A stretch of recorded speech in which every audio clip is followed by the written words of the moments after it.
Okay, so sorry there won't be any Java in this talk. There will be some Scala, but it will be simple, so it should be easy to follow. Okay, so I'm here to propose a new meaning for TDD, which some of you may already know as test-driven development. I will show you that we can use it with time-directed development. Okay, first of all, if you have questions or remarks, don't hesitate to put them on Twitter. It will make noise for the event, and other people who could not attend will be able to read that. A quick word about me. I work at Cloud. It's a hosting company. So it's a platform as a service. We don't rent servers. We just make sure your applications are running. So you git push your code, and we handle all the rest, like database backups, auto scalability, stuff like that. If it crashes, we restart it, and you don't have to worry about it. Okay, in my day-to-day job, I like to consider myself as a functional programmer, which means I work using functional techniques when writing code. Not necessarily using functional languages, but at least writing functional code. It's quite recent. I started with PHP, and then I used other languages. But the main reason I settled on functional languages is that I make stupid mistakes. Like, I'm stupid most of the time, and every time I stumble on a bug, afterwards I say, oh, that was just me being stupid. And that's why I like functional programming. It has a reputation of being for smart people, but actually it's the contrary. Dumb people like functional programming because it helps them a lot. They don't have to be smart that often.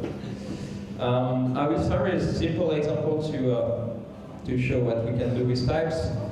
The example is a simple HTTP API. So we have an endpoint, and we give it an integer as a query parameter, and we want to add 5 to it, like very simple. Our first try would be that. So we have a function, we get the query string parameters as a map. So first step is to get the number parameter, and if it's not an empty string, try to parse it as an int, and add 5 to that int. Okay, it should be simple. And it looks like it should work. So yeah, if you give a parametrical number, which is actually a sequence of integer, it works. But if you give it other things, it will crash. It's HTTP, everything goes to strings, you don't have any constraints. So you need to handle all the exceptions. And what happens is that you get into Pokemon-driven development mode, like got a cache and all. You got many exceptions and null pointers which can happen. And you start to put null checks and to put try-catch blocks. Okay, so it stays legible, but it starts to be not that nice.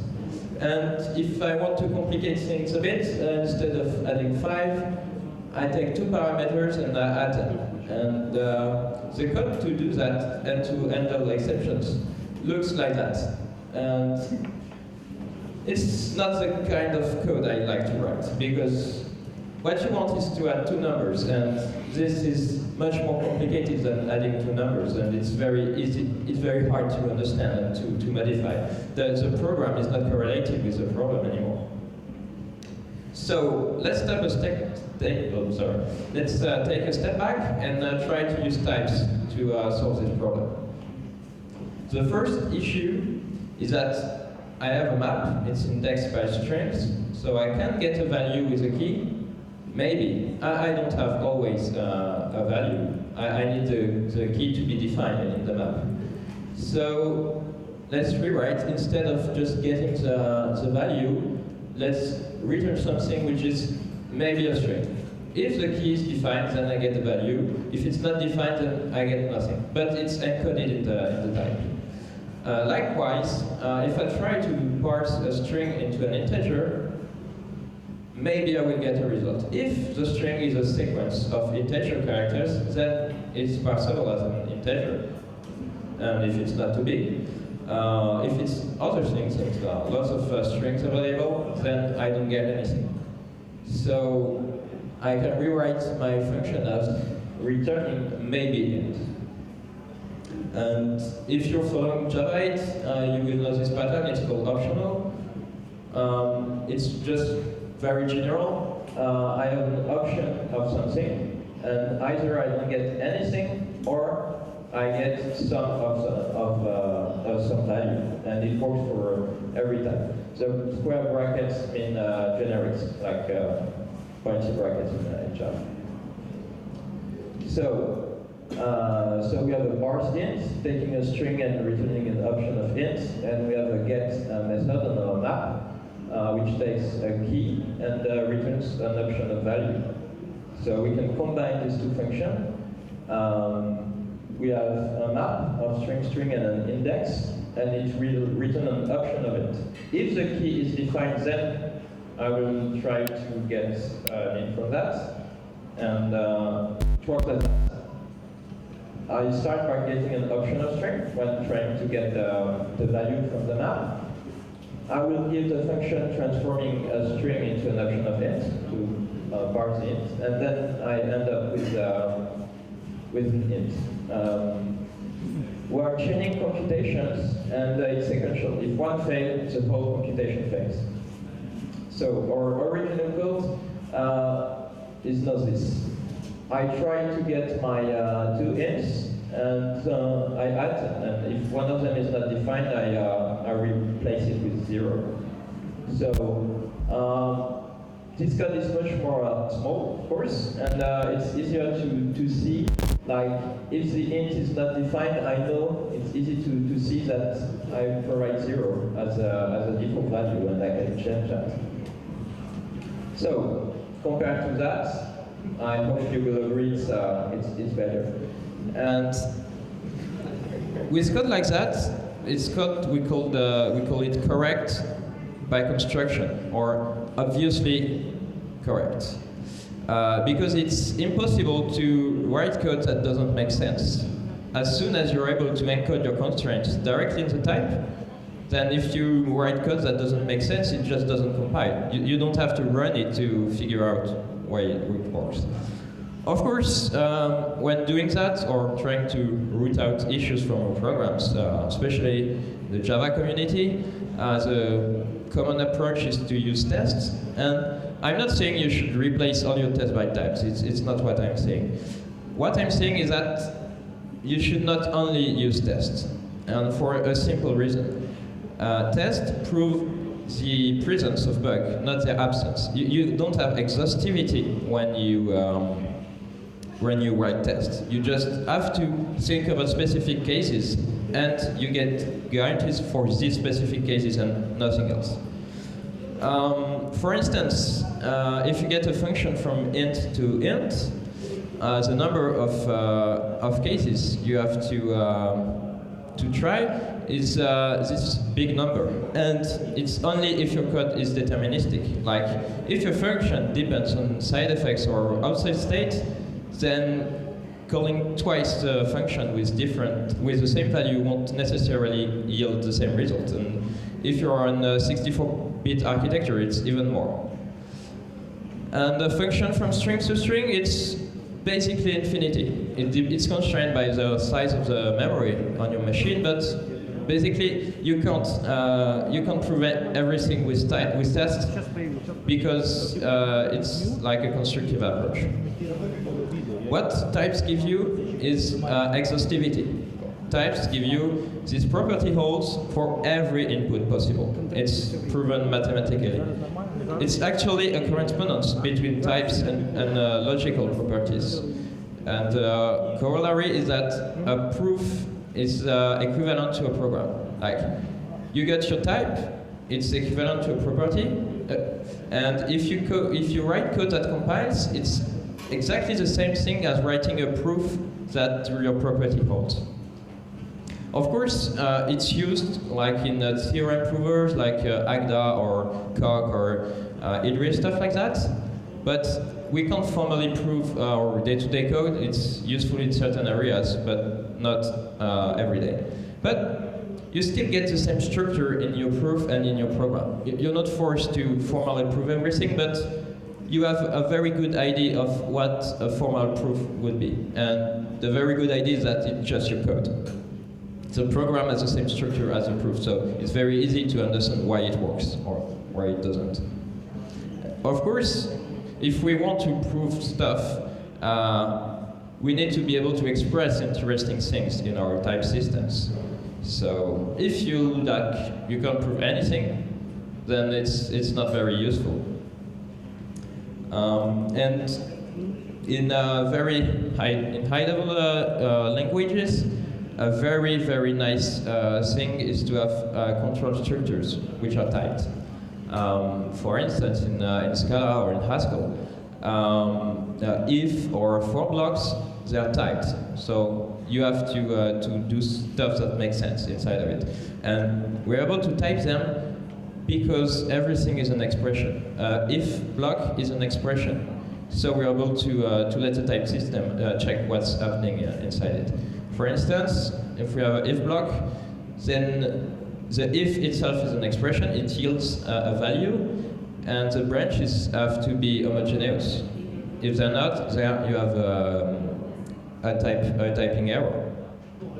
It's exactly the same for blocks. We have to have a consistent types in that.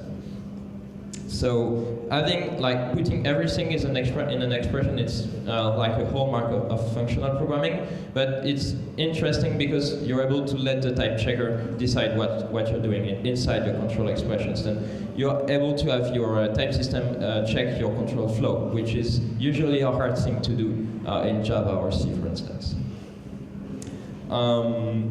And there are lots of very interesting types. Maybe or optional or option in Scala. This one is not very used, but it's so useful. It's a list which has at least one element. So you're able to get the first element safely, stuff like that. It's very, very useful. Another thing used a lot in the Haskell world is something called new type. Basically, you will wrap a value with a new type.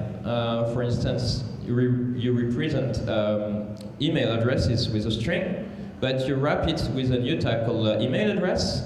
At runtime, it's desugared, so you don't have any runtime penalty of doing that, and you just have a function from string to maybe email address. So when you have a value of type email address, you're sure that it's gone through some testing. You're sure that it's a correct email address, but at runtime it's free. So it's very nice to do that. And nice things too, you're able to tag types. For instance, if you have a distance in meters, you're able to tag your type with meters. You're actually able to put units into your values. Like it was a big problem with space probes which crashed on Mars because one team was using imperial system and one team was using regular units.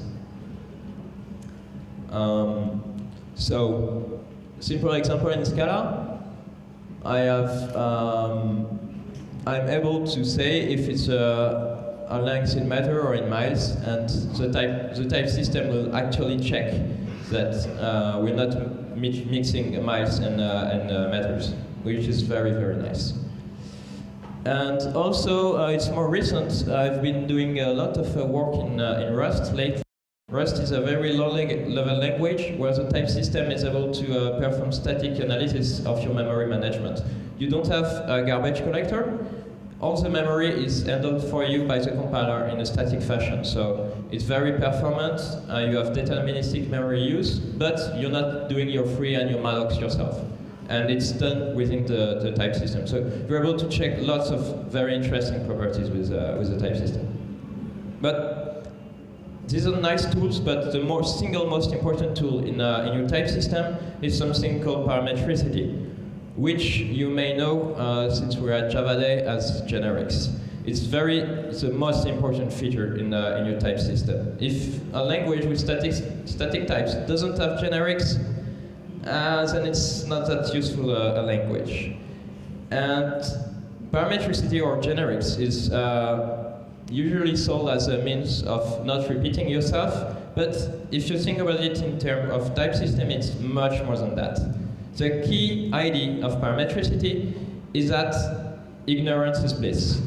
When you have a parametric type, you don't know anything about it, and it will prevent you of doing stupid things with it. You can only use the properties you've explicitly asked for, and it reduces the number of correct programs, of like type checking programs. So you will have more chances of having your correct program. For instance, a function. It's a function which takes a value of type A and returns a value of type A. So if we exclude like very not interesting things like crashing, throwing exceptions, and returning null, this function, just by looking at its type, I can know that it has only one sensible implementation. It's the identity function. I don't know anything about A. I'm not able to construct a value of type A. I don't know what it is. So to be able to return a value of type A, I'm just able to return the value that has been given. I can do anything else that makes sense. More complex example, I take two functions, one from B to C and one from A to B, and the result is a function from A to C. The only sensible thing to do is to compose this function. It's like creating a function from type A to C, and applying f on the value and then g on the result. The types tell me the exact behavior of the function. Of course, you don't have always only one sensible implementation, but it still gives you interesting property. Let's say I have a function from list of A to list of A. With this type, I know that the function won't use the actual values in the list. I know it will only work on the structure of the list and not pay attention to its contents. So the first property I have is that I know that reversing an empty list will give me back an empty list. Since I can construct arbitrary values of type A, if I'm given an empty list, then I have to return an empty list. More generally, if there is an X inside the return value, I know it has to be in the argument. So this gives me lots and lots of interesting properties, and it reduces the need to write tests, because you have less tests to write because the type system will have checked stuff. There is an interesting paper generating that. It's called Theorem for Free. It says that given a parametric function signature, you're able to derive theorems about the behavior of the function. A simple example. Let's say I have an imaginary list interface with, let's say, two functions. I can map on it, so I have a list of A. I provide a function from A to B, and I get back a list of B. And filter, I give a predicate, and it returns me only the element that matches predicate. With only the signatures, the type signatures, I know that I can map then filter, or I can filter then map.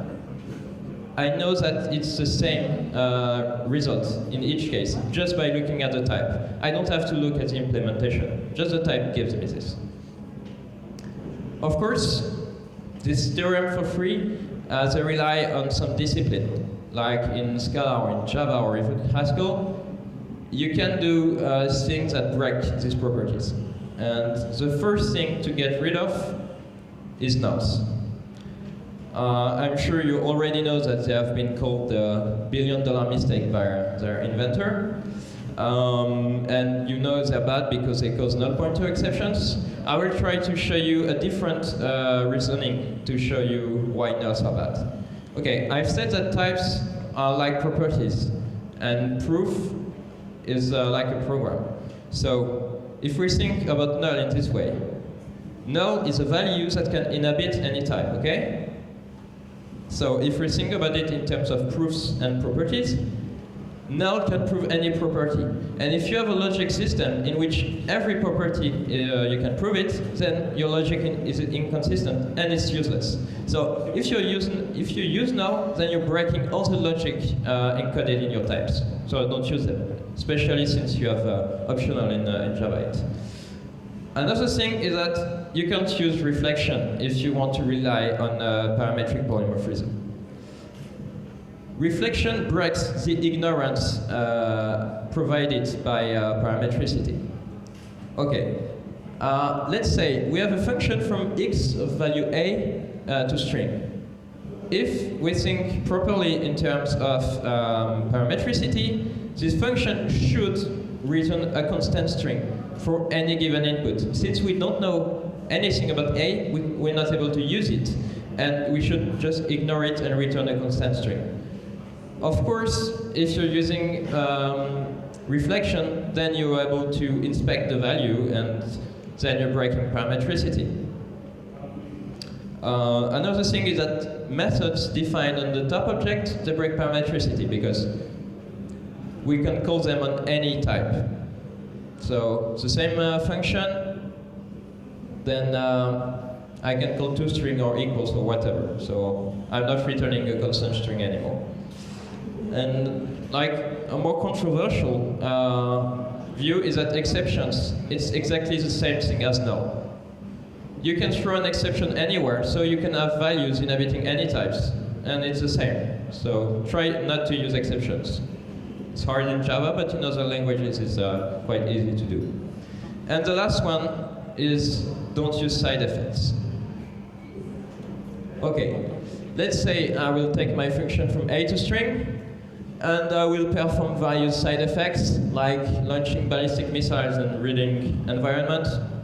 One of the side effects is less bad than the other, but side effects, they're not encoded in type, so anything can happen, and all the parametricity, all the guarantees provided by parametricity are broken. Fortunately, there is a paper showing that just restraining yourself from using these anti-features works as well, almost as well as not having them in the first place. So if you have a bit of discipline in your team, you're able to reap all these benefits without having a language forbidding explicitly to use nulls or exceptions. Okay, going back to type-directed development. It's not a silver bullet. There are static typing advocates who say that it will solve everything. It won't solve everything, but it's very helpful. They bring a lot of interesting properties. The first one is that confidence. You're able to do things in statically typed language that you wouldn't dare to try in other languages. For instance, I worked on a very big project, and at some point I had a huge refactoring to make. Because I updated dependencies, I updated the web framework I used to serve the application, and I used the framework extensively. I had an update of an extension to the core library, which I used extensively too, and on top of it, I had to update the DB access library. It was a side project, so I worked only on evenings, starting at like 9 p.m. and ending late in the night. For 3 days, I had completely broken code, and at some point, compilation error 0. It type checked, I ran the test, and it worked. Like, after 3 days of not understanding anything, it just compiled and it worked. So it's not always the case, but most often it works this way.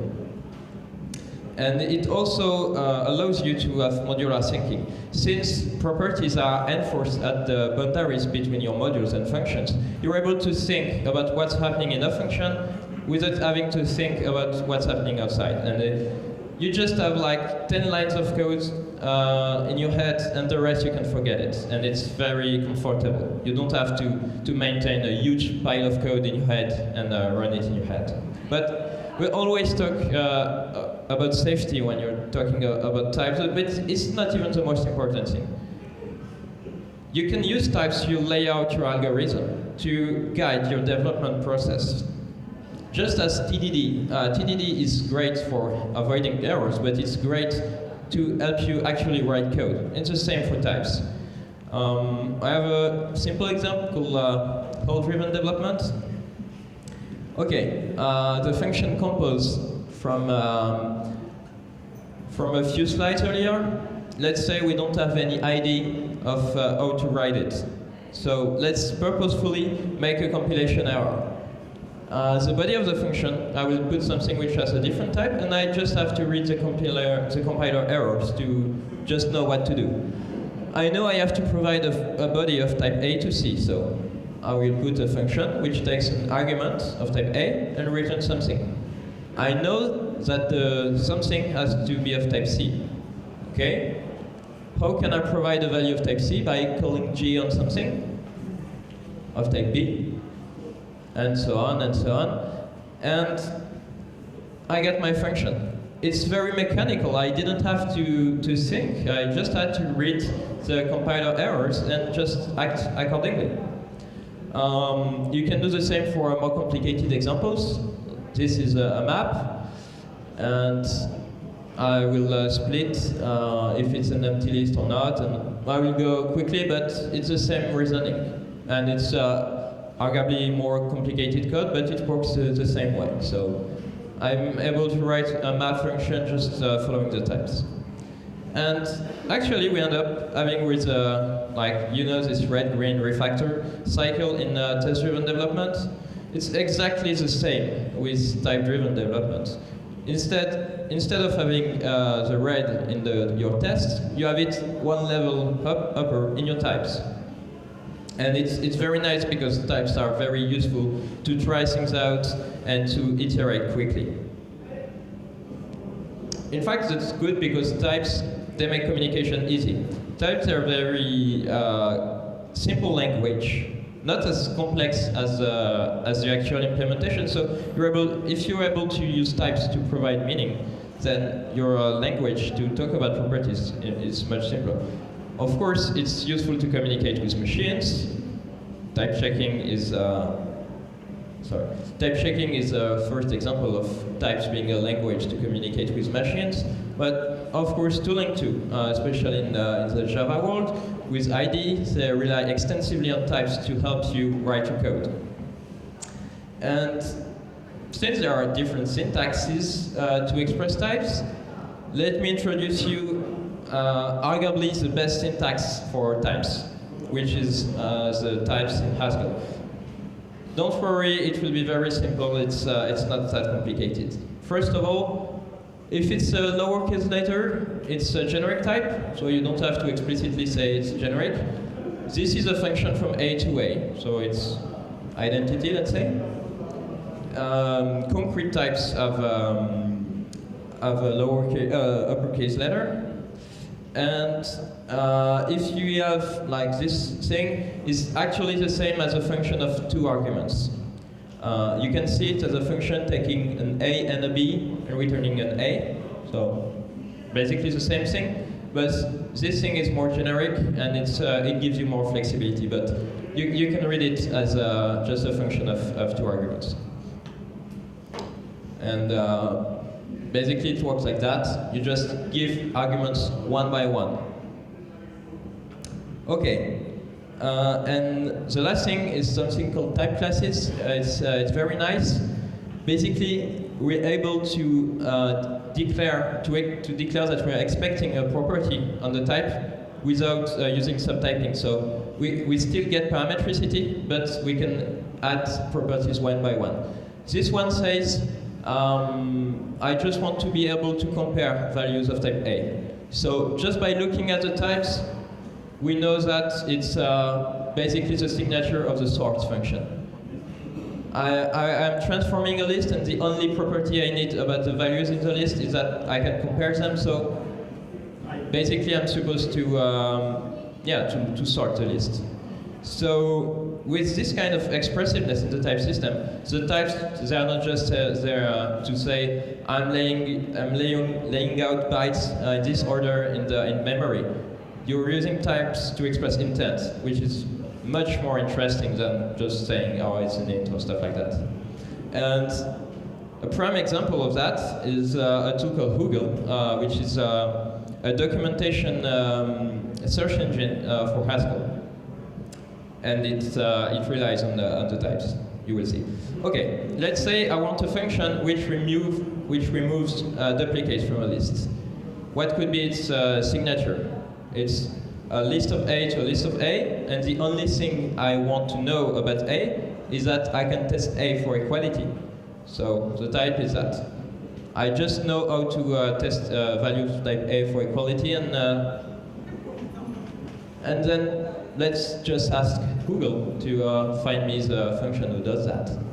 Okay, so I just type this, and the first result is the function I'm looking for. It has a really stupid name, so looking it up by name would be terrible. Looking it up by type, much more interesting. I actually use Google when I'm writing Scala, because names are usually the same, so I'm quicker searching for Haskell code and then searching in Scala. Another example, let's say I have a list of options of A, and I want an option of list of A, so if every option in the list is defined, then it will return me the list of values. Let's ask Google to do that.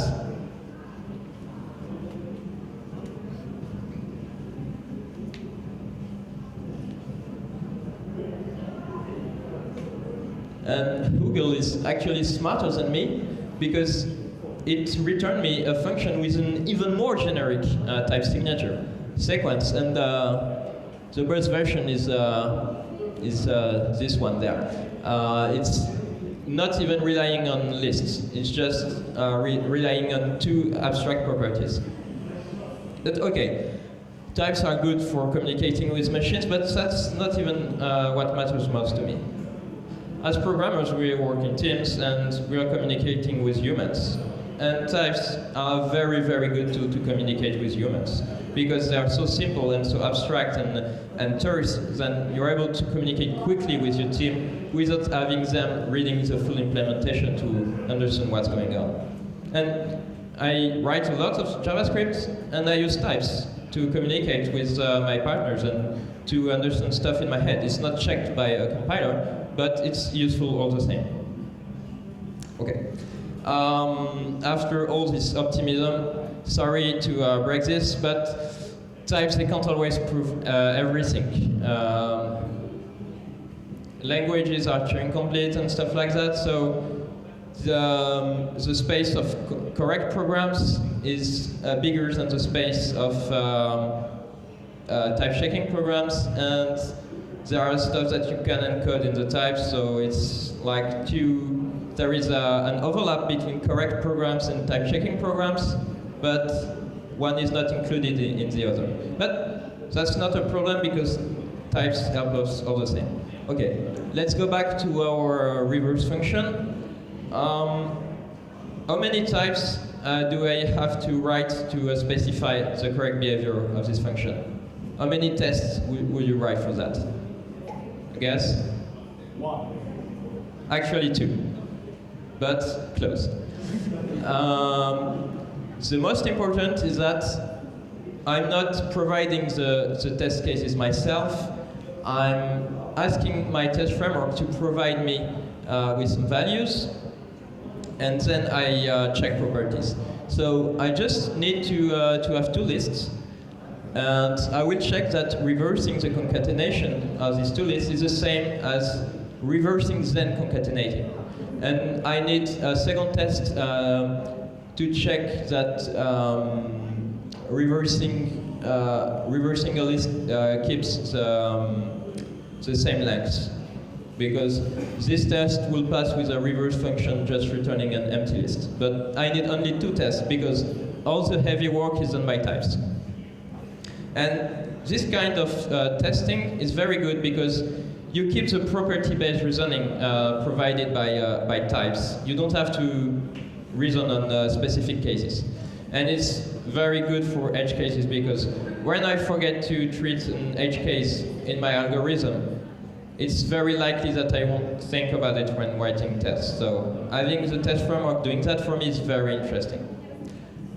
It allows you to test the specification. The guy who invented property-based testing is using it to test a specification in the automotive industry. Okay, so you write types, do most of the work you can in types, then you write property-based tests, and then you write unit tests for specific cases and regression testing.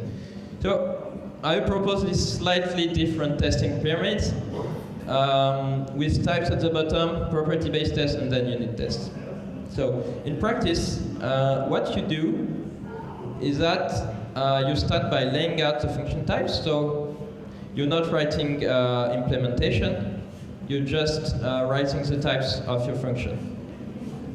Then, if the types you've written don't encode everything, you write property-based tests to express properties on that. So, in a more mathematical fashion, you've got a series of operations on the types and the laws which go with that. Congratulations, you've got an algebra. It's like, wow. It looks very mathematical, but if you're just writing tests and property-based tests, types and property-based tests, basically it's what you do. So you can like brag about writing algebra and everything without actually changing your code that much. And then you're able to figure out which data structure corresponds to what you want to do. So when I say you have to lay out the types first, it's the types of the function. You don't actually care about the concrete types before having these types. Then you can implement. You optionally can test unit tests for regressions, and then you profit. Okay, so to sum up, types. Of course, they're a safety feature, and I think every programmer is aware of that. But to me, it's kind of the least interesting properties of types. They're a very high-level reasoning tool, so you're able to reason about your program without thinking at all about the implementation. You're just thinking about the graph of function calls and the data flow in your program, which is much more interesting, especially when you're doing reactive programming where your data actually flows within your program. So it's very nice. And most of all, it's a way to communicate with machines and others. That's the most important thing about types. It's a very, very precise way to communicate your intent and your implementation. So let's use them a bit more. Okay. If you want to learn, almost all there is to learn about types, there are two interesting books. The first one is called Types and Programming Languages by Benjamin Pierce. It's a red book. And the other one is called Practical Foundation for Programming Languages, which is very, very nice. These two are it's hard reads. So if you're interested in types theories, they're very interesting. If you just want to be better in your day-to-day job, this may be overkill. But if you get the chance to read them, just give it a go. It will take time, but it's very, very insightful.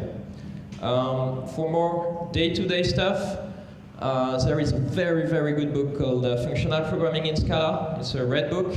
And if you want to start using Scala, you should definitely read it. It's very nice to read, and it explains a lot your day-to-day practice with concrete examples, and they describe what should be going on in your head while writing code. And another one expands a bit more on the algebraic design, which is basically domain-driven development, but it's domain-driven development made with functional tools instead of being made with object-oriented tools. But the reasoning is the same. You observe your problem, you encode it in types, and then you implement stuff. Well, it's the same reasoning, but with more interesting tools, I would say. And for more shorter reads, there is a very funny Twitter account called Parametricity. They will tweet parametric function types, and the game is to try to understand the only behavior of the function. It's like mind teasing. There is a set of slides going a bit more in detail into why parametricity is good. And if you want the paper theorems for free, it's not a very easy paper, but the abstract, just reading the abstract is very interesting. By the way, I will put these slides online, or I already did actually, so the links will be clickable. I will share the links to the slides afterwards. Okay, thank you for your attention, and we have like 10 minutes for questions. Yes, and I want to tell you thank you, and everyone want to do it too. So guys, maybe someone of you have a question to our speaker. Let's ask him. First question. Only put your hands in the air, please. Дайте, будь ласка, мікрофон нашому гостю. Have you heard about dependent types? So something like Idris, or have you considered the option when types actually have knowledge about internals of object or actually function itself? Okay, so the question was about dependent types. Basically, dependent types is that when your type system is able to depend on values. So, like seminal example of a dependent type is a list type, which encodes the length of the list inside the type. So the type itself can depend on value. It's extremely powerful, and actually the theorem prover systems, they depend on dependent types, because with dependent types you're able to express lots of interesting properties. It's very nice. Idris is very cool. The Turing is nice, and it's a very fun language to play with. I'm not using it professionally. I play a lot with it. But yeah, there is one drawback, is that if you put values into types, then you're complexifying your type language. So types may be more complicated to understand. But from what I've done with Idris, for instance, and all the experience with Cork or Agda in the industry, it's the next step of type systems, and it's not ready for like day-to-day production yet, or in maybe like plain stuff. It would be interesting, but if you don't need right now formal proofs of your program, it's a very interesting tool, not for day-to-day programming, but very interesting. So yeah, it adds a bit of complexity. But the fact that it's more expressive is very, very good. So in a word, if, for instance, you are asked to implement some system in Idris, using Idris, you would say no? Yeah. Some production system? Yeah, it's not because of the language itself. Is that since I work for a platform as a service, I'm very strongly biased to clean build systems, and I need mature languages with stable builds. And the reason I wouldn't use Idris for production right now is that it doesn't have like a dependency management system, which is a no-go for me right now. But for test, what you can do, Idris has several backends. For instance, it has a JavaScript backend. So you are able to compile, like, to encode your business logic in Idris, compile it to JavaScript, and then have it called from the outside by your program. So you're only proving what matters, which is business rules, and the rest interface stuff, which is cumbersome to formally prove. Then you can have it in your regular language.